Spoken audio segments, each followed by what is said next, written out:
My name is Scott Tucker. Since 2004, I have traveled the globe in search of adventure, culture, and wildlife. And after producing 100 short documentaries and broadcasting them across the entire U.S., it's finally dawned on me. This must be too good for mainstream media. I don't take vacations. This is not a hobby. We are totally out of the box.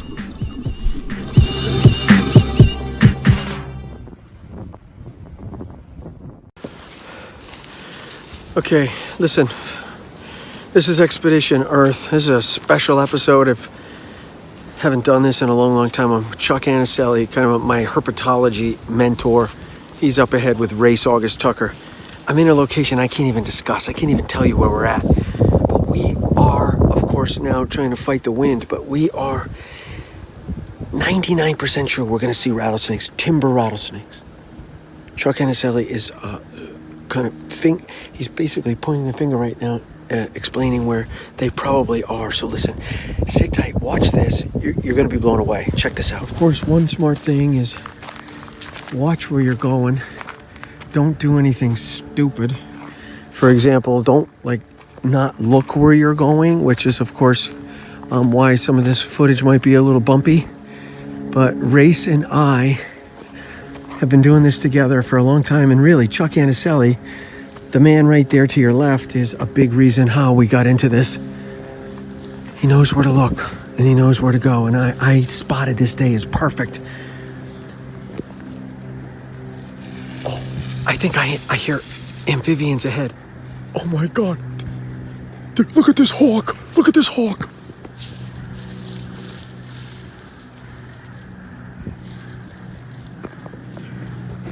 I know we're not here for this, but just over yonder, maybe 50 yards away, is an enormous vernal pool. Chuck, you can hear them. The wood frogs are going berserk. But I gotta be quiet. I gotta stay focused. There are timber rattlesnakes here. These creatures have basically been extirpated from the state of Connecticut, except for just a couple small pockets where they're hanging on. We do not want to alert people where they are for obvious reasons. We are only here to observe, and as you can imagine, it's one of the most amazing things that you could ever see. The question is, who's gonna see one? Usually, in the past, when I've looked for rattlesnakes in this kind of habitat, I swear to God, I'd be looking right at a snake, and I'd be not even registering that it was a snake. Listen, I'm a mammal. I have certain rods and cones in my eyes. And the truth is, the timber rattlesnake has evolved to trick the mammal not to see it. Hundreds of wood frogs.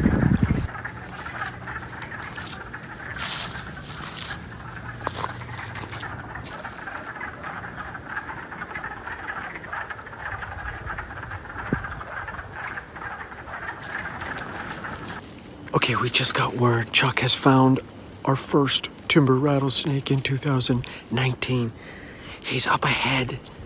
Unfortunately, as soon as he saw it, it retracted back into its den site. But Race is up ahead with him, and I am going to attempt to get in there and get you right into a timber rattlesnake habitat. Up close, I'm told it's a big, beautiful yellow morph. They're yellow in color, and they're just beyond belief. Check this out. Stick with us. It was laying like this. Like, here's the rock. Yeah. And you can see under it, when it saw me, it just lifted up and pulled itself back in. So it's sitting under that corner edge. I have a Okay, the outer corner edge? That outer corner edge is where it was, but it was way under there. Just its head was sticking out of the corner. So it's going to be a tight shot to get a glimpse of some scales. We're going to have to be very careful. Do I approach from behind, or? I would come probably straight on. Just straight on from here. Yeah, have your. And I'll try to light it up. Got the camera. gonna go right in. Where there's one, there could be others, so keep an eye out. Race, come on, right behind me, buddy.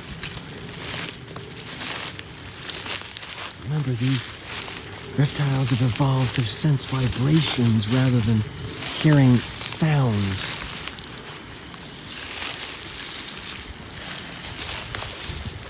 Why don't you go closer and I'll be behind you lighting it? In the middle? It's right, yeah, it's just in there. Right in there. Underneath that.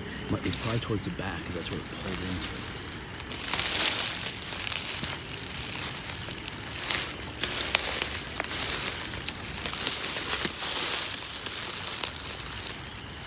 Underneath that giant ledge.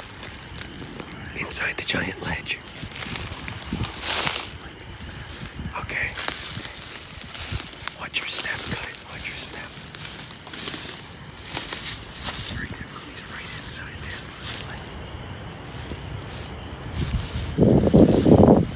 It was there and it pulled itself out. Oh my God, he's right in there. Guaranteed he's in there. Can I see that for a second?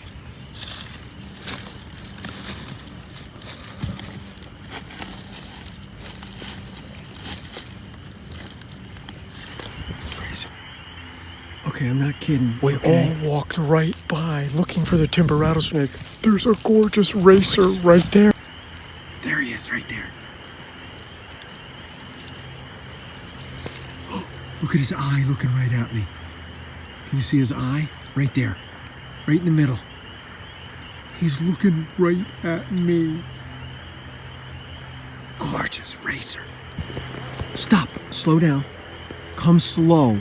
Towards me, straight towards me, and make sure there's no rattlesnake around. Look right there, right here. You see him? Right there. Do you see him? Oh God, yeah, he's huge. Beautiful. He's looking right at me with his eyes. So we've got to be careful. Oh, don't move. He's flicking his tongue. Hold on. He's flicking his tongue. I'm 99% sure that's a racer, not a rat. White chin.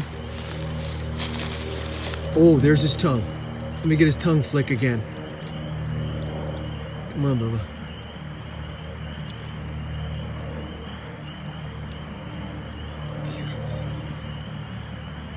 Now's the time. That's it.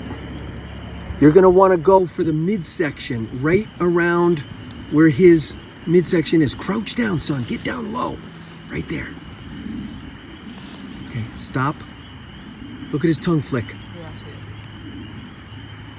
So crouch down, slowly, slowly down. Get on your knee, right there. And now you're gonna want one hand in the middle and then another hand up. He's gonna try to bite you. Get him. Get him now.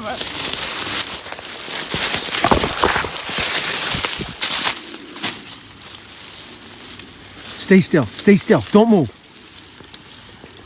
Okay, of course there's freaking timber. Do you see him? Okay, don't move.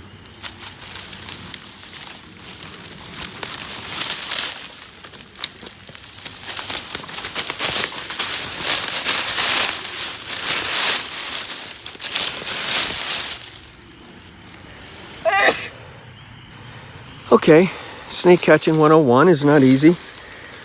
Beautiful racer right next to what Chuck saw, but we got no footage of, a beautiful yellow morph timber rattlesnake. And we missed the racer, but that's okay. Race will catch another, he'll catch another racer. Race will get a racer. It's a tough shot. It's a tough shot, but we'll see him finally. Go ahead. In front of my flashlight to the right. Oh my God! Ow! Did you see Dad, him? come on. You all right, buddy? Yeah. I'm sorry. Oh, I see him. Oh my God, he's big. He's right there. Let's see if we can get in on Is him. that or is that a weight? Oh, that's a weight. Okay, where is he? Wait, you don't see him? Stand by. In front of my flashlight, directly in back of it. You can see the scales. I know, but that's, oh my God, there he is. It's tight. I'm trying to get my focus to work. Here we go. It's a tight coil. Can we see his head? Just the coil at this point, which is fine. Folks, we have a beautiful yellow morph timber rattlesnake underneath the crevice. There's his scales right in the middle. Or a she, could be a mama. That's better lighting. Guys, oh, look at that. Gorgeous pattern. Telltale sign of a timber rattlesnake. You can see the keeled scales. Oh, okay, that's good right there. That's good right there. Look at him. Gorgeous timber rattlesnake right there. What did you think when you saw that thing for the first time? Thought it was cool. It's gigantic. Look straight on. You're on. You touching? Yeah, There's his face right there looking right at us. I gotta get in tighter. If you can. Okay, let's get right down on it. Oh, there we go. There we go, right there. Oh, we got him. Get the pits out. Look at the pits. Oh my God. Totally, Race. Gotta see this. Gorgeous snake. Eastern timber rattle. Right here in central Connecticut. Holding on for dear life. Almost completely wiped out of the state of Connecticut. Look at that thing. It's gorgeous.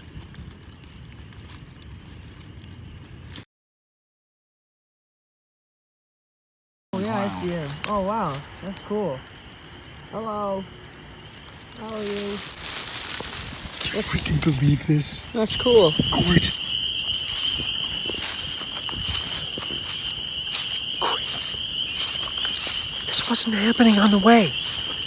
They hadn't a... We walked right by here, didn't we?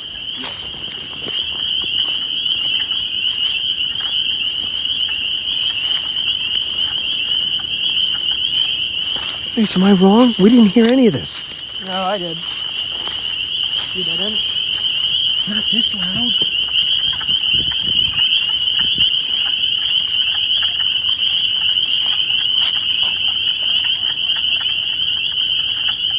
Wood frogs mixed in with the spring peepers.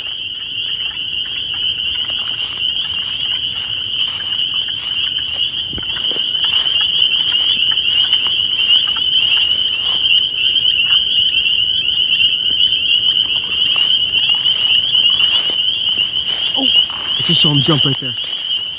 Right there. See him?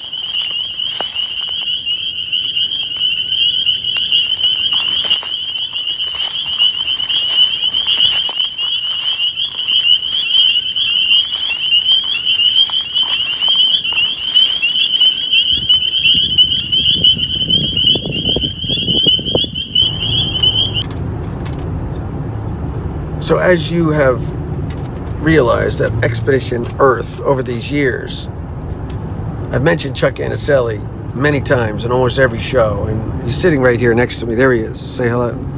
Yes. And so Chuck and I are just chit-chatting, and I'm still learning. Obviously, I don't have maybe even a quarter of the knowledge that he has, but he mentioned a couple things that I did not know. The timber rattlesnake, the males are their heads are bigger. What is there any like evolutionary advantage to that? Why would their heads be bigger? I mean, do we not know, or is it just that it is what it is? It's a good question. A lot of male snakes have larger heads than females, and that's just so, racers, for instance, will bite the female and hold her. Really? Yes. When they're mating? Yes, they will bite her and hold her. They'll bite her by the back of the neck to hold her in place. That's crazy. So bigger skull, bigger jaw muscles would be advantageous for that. Rattlesnakes, why do males have bigger heads? It's a great question. Copperheads have larger heads too, I believe. And copperheads, the males have a more bifurcated tongue than the females. Crazy. Meaning they can stretch them out further apart to kind of take in more of the surroundings. And that makes sense because, again, the males they got to hunt down the females. Yep, the male's got to pick it, the pheromones. Pheromones. The male smells the female's pheromones, and he should have a bigger tongue to do that. They just have to find their food, and the males are going to have to pull these pheromones out of the air. Boy, that makes perfect sense.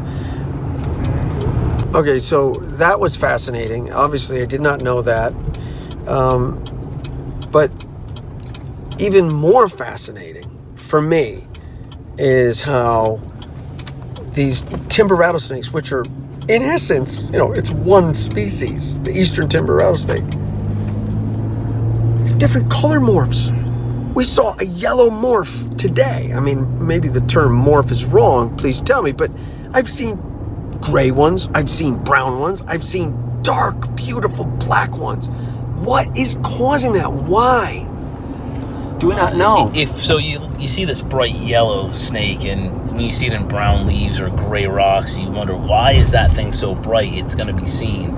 But if you walk out in the fall in October and all the leaves around are yellow on the ground, I've almost stepped on the bright yellow ones in the past. Yes. So are they in rocks? The gray ones blend in. If they're in the brown leaves, the ones that are brown blend in. And the black ones, the advantage there is that they warm up faster. They can come out in the sun. They're going to heat up a lot faster. Most of the northern timbers, like Vermont population, for instance, most of them are black. And that's going to give them that much more warmth early in the season and late in the season when it's important, when they're at the extent of their range.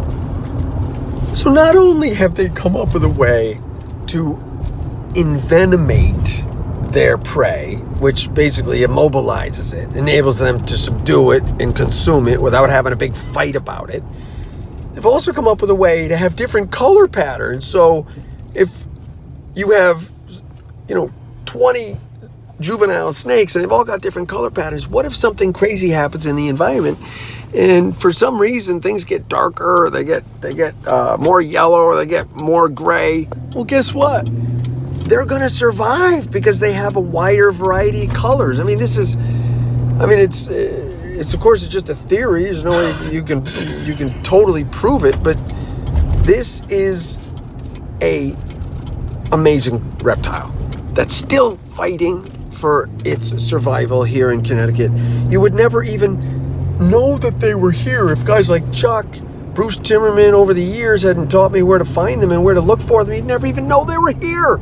I used to look for them. I could never find them. So this is priceless. To see timber rattlesnake in March, you just witnessed something that probably the only 3 people in the state of Connecticut are in this car that have seen it, and now you saw it.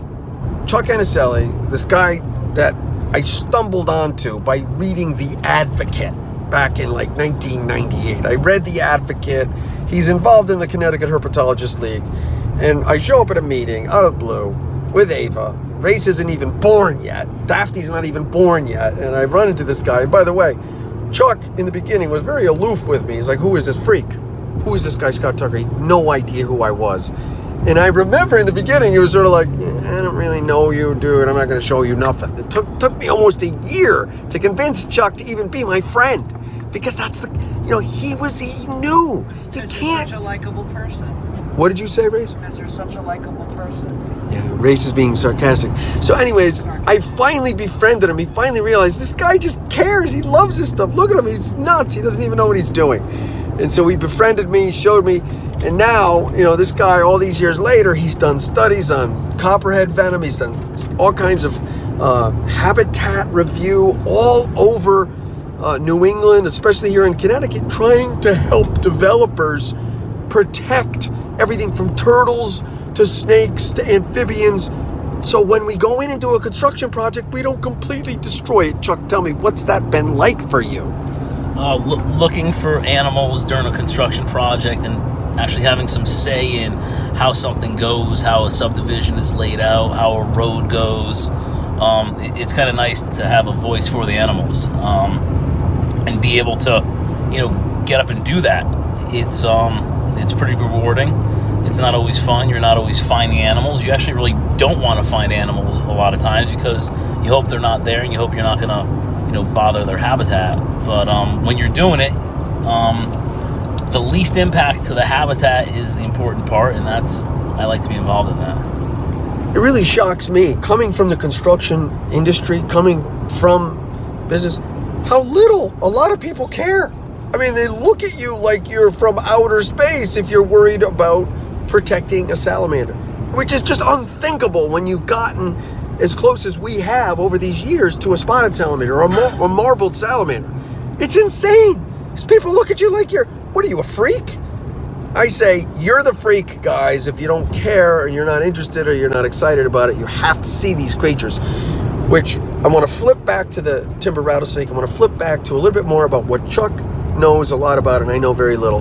There's two different types of venom that most of our snakes in North America have. Can you discuss with us and give us an idea a little bit more about the types of venom? So people think venom, all right, rattlesnakes start out with that since that's what we're talking about. You have hemotoxic venom.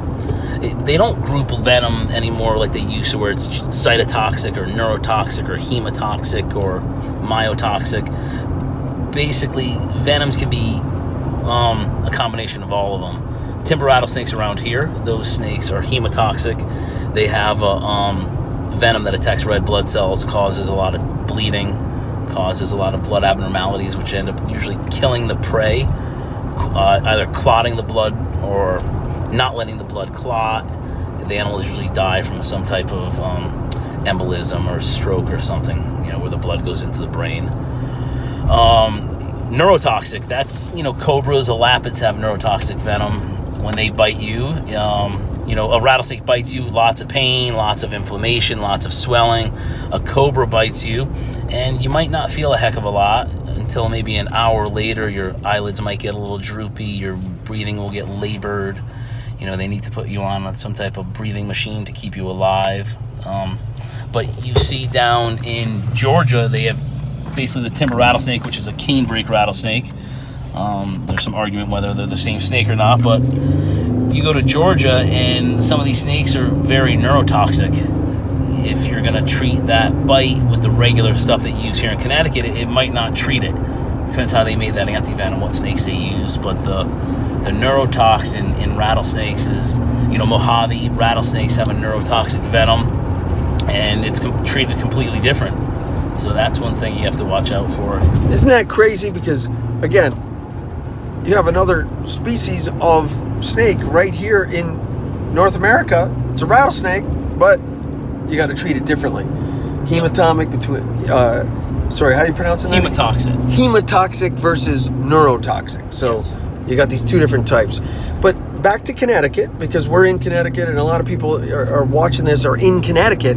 There's another snake that's incredibly misunderstood, and it's called the northern copperhead. Chuck studied these things. He's brought me to den sites. We know where they are. Tell me a little bit about the venom from a copperhead and try to enlighten us a little bit about what is going on with these snakes, and are they as dangerous or are they as much of a concern as people think they are? Copperheads, a lot of times people have them on their property. They don't even know it. They're not a large snake. An adult's about 2 feet. They can breed at under 2 feet. A big one's 3.5 feet. So they're smaller snakes. Coiled up in leaves, you really don't see them well. The venom is definitely weaker for people than a rattlesnake. The thing with venom, people think, most of the LD50 stuff is done in mice. So they inject a mouse with this much venom. How many does it kill? Well, the thing with venom is it acts differently, where one snake venom might be more effective on a frog or a bird than it is a mouse. Most of the studies are done in mice, done in mammals, and however it affects a mouse is usually going to affect humans. But there might be venom that's not very toxic to us, but it is to a frog. Where copperheads have a wide variety in their diet, they eat all kinds of things. So their venom is more widespread, where it kills frogs, birds, insects, mammals. But when it bites a human, the bite's not as bad as a timber rattlesnake.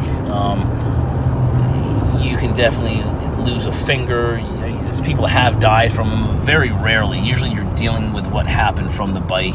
If you got bit on the finger, you could lose, a fingernail or have some, bad scarring from the tissue damage. Usually they're not going to kill a person, though. So, again, people are all flipped out about copperheads, and you hear everyone say they saw a copperhead. I saw it was swimming right in the water, and odds are slim that a copperhead's ever going to be caught swimming in the water. But many, many times you're looking in the water and you see a snake, you think it's a cottonmouth, you think it's a copperhead. Trust me, odds are pretty good you're looking at a northern water snake. We do not have water moccasins here. We have northern water snakes, and they're non-venomous. End of conversation.